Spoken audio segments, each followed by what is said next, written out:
Oke, good morning, selamat pagi, siang, sore, atau malam buat teman-teman semuanya. Bertemu kembali dengan tutor paling aneh yang pernah ada. Nah, hari ini aku mau coba pakai software whiteboarding yang baru. Jadi, aku mau bilang dari sekarang, punten ya, mohon maaf, mungkin tidak selihai biasanya. Ya, tapi kita lihat. Di sini ada request yang katanya sudah menunggu lama dari @clypus. Ya. Kita bahas dampak sosial informatika, Jong. Kak bahas dampak sosial informatika juga dong, udah nungguin lama nih. Oke, ya. Tapi sebelum kita mulai bahas, aku mau kasih disclaimer dulu bahwa dampak sosial informatika itu adalah topik yang dia tuh span dari kelas 10, 11, dan 12. Dan dia tuh didesain untuk kayak bridge informatika ke mata pelajaran lain supaya nggak terkesan informatika tuh kayak mata pelajaran yang cuman kayak dia sendiri doang dan susah nyambung sama yang lain karena perkomputeran gitu ya. Nah, sekarang tuh kita ingin informatika itu terintegrasi juga dengan semua. Maksudnya jangan sampai dia kayak mata pelajaran terpisah sendiri. Makanya ada dampak sosial informatika dan itu biasa dipakai di project-project kokurikuler. Kalau dulu namanya tuh P5 gitu. But anyway, let's go.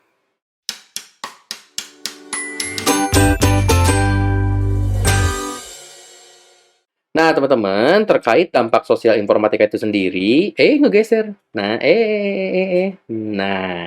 ya, terkait dampak sosial informatika itu sendiri, jadi ada ini ya, ada beberapa hal yang aku ingin discuss dulu. Yang pertama itu terkait sejarah perkembangan komputer, ya. Ini nulisnya gimana sih? Ntar. Oh, nah, sejarah, sejarah perkembangan. Susah banget ya nulis di sini. Kok lepas? Perkembangan. Kok nggak enakin ya?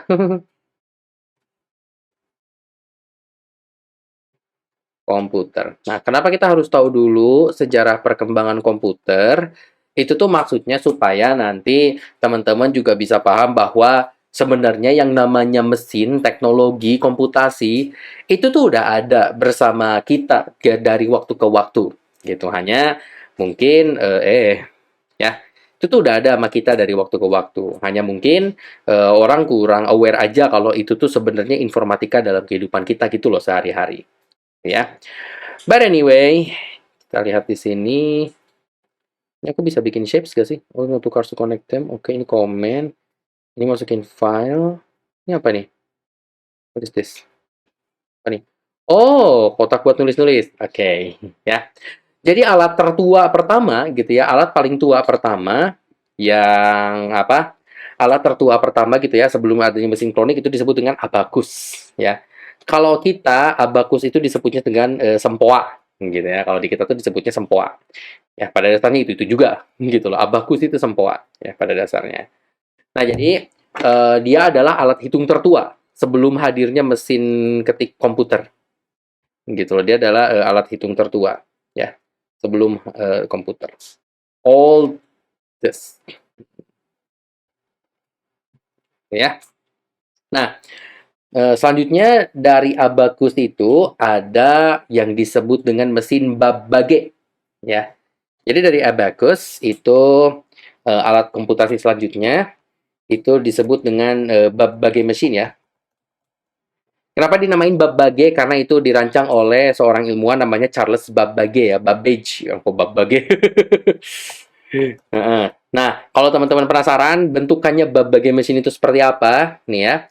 Atau mungkin teman-teman juga sering menyebutnya dengan analytical atau difference engine ya. Nah, kayak gini dibentukannya. Zoom in ya. Tuh.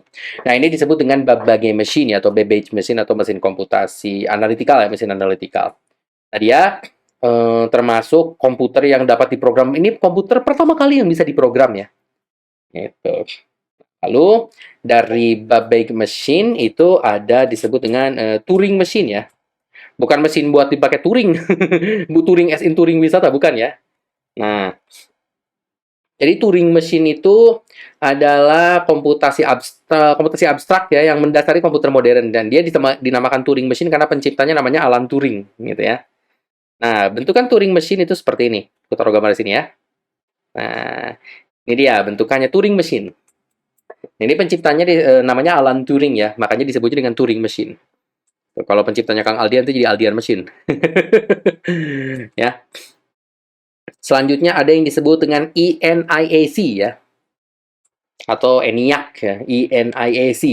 Ini adalah Electronic Numerical Integrator and Computer. Ini adalah komputer elektronik pertama yang bisa diprogram. Jadi kalau yang Babbage Machine itu alat komputasi pertama yang bisa diprogram. Kalau ENIAC itu apa? Komputer ini ya, mesin komputer elektronik ya pertama yang bisa diprogram. Itu kalau teman-teman ngelihat ini ya, teman-teman ngelihat, inget ya kalau guru-guru suka nayangin komputer segede-gede gaban tuh bentukannya, segede-gede gini nih.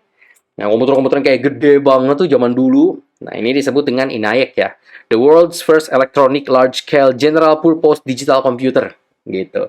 Dan ENIAC ini adalah hal yang mendasari PC hingga perangkat modern yang kita pakai saat ini, dari desktop, laptop, smartphone, smartwatch, IoT dan segala-segala rupa ya. Nah, jadi tadi itu seperti itu. Nah, untuk tokoh-tokoh yang berkaitan dengan informatika, jangan salah ya teman-teman, informatika juga ada nama-nama tokohnya. Jadi buat teman-teman yang lagi berantem sama sejarah, good luck for you. Ya, tokoh-tokoh informatika bersejarah ya. Yang pertama ada yang disebut dengan namanya Ada Lovelace ya. Ini adalah pemrogram komputer pertama di dunia. Malah juga wanita pertama dalam sejarah pemrograman. Ya, pemrogram komputer pertama di dunia itu perempuan. Jadi kalau misalnya teman-teman berpikir informatika itu bidang cowok, oh mohon maaf, pemrogram komputer pertama itu perempuan. Ya, jadi di sini tidak ada gender discrimination. Ya. Dari Ada Lovelace itu tokoh selanjutnya adalah Alan Turing ya, yang menciptakan tadi Turing mesin ya. Alan Turing itu yang tadi menciptakan Turing Machine gitu ya. Masih ingat gak Turing Machine yang mana dari 3 gambar ini? Ayo. Iya betul yang ini ya. Ini dia Turing Machine. Oke. Selanjutnya ada Charles Babbage ya. Charles yang tadi kita bilang Babbage. Charles Babbage ya. Dia adalah pencipta Babbage Machine. Masih ingat gak yang mana foto Babbage Machine? Yap, betul. Yang ini ya, Babbage Machine. Nah, algoritma itu sendiri diciptakan oleh siapa sih? Nah, teman-teman, algoritma itu sendiri diciptakannya atau dirancang di konsepnya oleh seorang ilmuwan muslim yang bernama Al-Khwarizmi. Ya. Jadi ternyata peradaban muslim di tahun 830 Masehi itu juga sudah tahun 830 Masehi ya. Dia sudah merancang gitu loh algoritma. Nah, kenapa sih pelajari ini semua penting sih? Kenapa sih beginian tuh penting dalam dampak sosial informatika? Kita bisa belajar dari gagal dan berhasilnya masing-masing perkembangan teknologi. Nah, setiap mesin, setiap algoritma, setiap peninggalan itu punya plus minusnya tersendiri. Dan dengan belajar dari plus minus apa yang udah berjalan atau apa yang udah pernah ada, kita bisa merancang satu produk informatika atau proyek informatika yang pasti menghindari kegagalan serupa terjadi 2 kali gitu loh. Ya. Jadi nggak ada salahnya teman-teman belajar. Nggak mesti yang sampai hafal nama tanggal tokoh kayak mata pelajaran sejarah ya. Malah mata pelajaran sejarah juga sebenarnya nggak boleh sih. Terlalu fokus nama tanggal dan tokoh ya. Tapi intinya adalah teman-teman paham gitu ya. Oh, zaman dulu teknologi kayak gini, plusnya seperti ini, gagalnya tuh seperti ini dan segala rupa. Jadi buat pertimbangan teman-teman ya. Nah, selanjutnya nih, karena dampak sosial informatika itu kita juga bicara tentang bagaimana sih informatika bekerja di masyarakat, teman-teman juga harus memperhatikan aspek ekonomi informatikanya. Nih, aspek ekonomi informatika itu berarti gini, saat teman-teman menyusun satu produk informatika, perhatikan juga ekonominya. Contoh hal paling sederhana deh, let's say misalnya teman-teman bikin komputer, kebeli nggak tuh barang sama orang? Gitu kan? Atau gini deh, sebelum kebeli atau enggak, itu komputer memang untuk dijual atau enggak? Gitu loh. Terus lagi, untuk spare part-nya, semahal itu enggak? Budget kita berapa nih? Dan kawan-kawannya. Ya. Jadi, nggak ada salahnya teman-teman perhatiin perkembangan industri. Ya. Perkembangan industri informatika, nggak ada salahnya sama teman-teman diperhatiin juga. Misal nih, industri informatika yang bisa teman-teman perhatiin, aku pengen ganti warna spidol. Oh iya ada warna biru, ada warna merah. Ih, aku pengen nambah yang baru dong, nambah pen, Pengen pakai warna merah. Yeay. Oke, sorry. Nah, jadi saat kita bicara perkembangan industri informatika, ya, informatika itu kan industrinya ada hardware. Ih, apa banget tuh nulis. Nah, ada software, nanti dari software itu ada SaaS ya, software as a service. Ya. Industri hardware teman-teman perlu perhatiin juga. Mainframe modelan barunya gimana, spesifikasinya. Mini komputer seperti Raspberry Pi, siapa tahu perkembangannya kayak gimana. PC yang lagi ngetren, modelan, spesifikasi. RAM 8 GB, lawan RAM 32 GB, SSD hard disk dan kawan-kawannya itu teman-teman nggak ada salahnya untuk lebih aware, gitu ya. Laptop juga sama. Sekarang malah ada laptop yang sama kita tuh bisa dibongkar pasang sesuka hati gitu loh. Jadi memang desain laptopnya tuh untuk dibongkar pasang ganti spare part sambil jalan gitu tuh udah ada loh. Coba dicari di YouTube deh. Ada desain laptop, aku lupa nama mereknya, yang bisa dibongkar pasang gitu ya. Kalau ketemu taruh di komen, oke? Terus mobile device juga Apple, saya dengan iPhone, iPad dan kawan-kawannya. Device-device Android seperti Xiaomi, gitu ya, Huawei dan kawan-kawannya itu juga nggak ada salahnya kita perhatikan perkembangannya. Lalu industri software, itu ya. Operating system terbaru, Windows 11 ada update baru apa lagi? macOS sekarang ada versi macOS Tahoe ya, Tahoe. Lalu juga banyak lah gitu kan ya.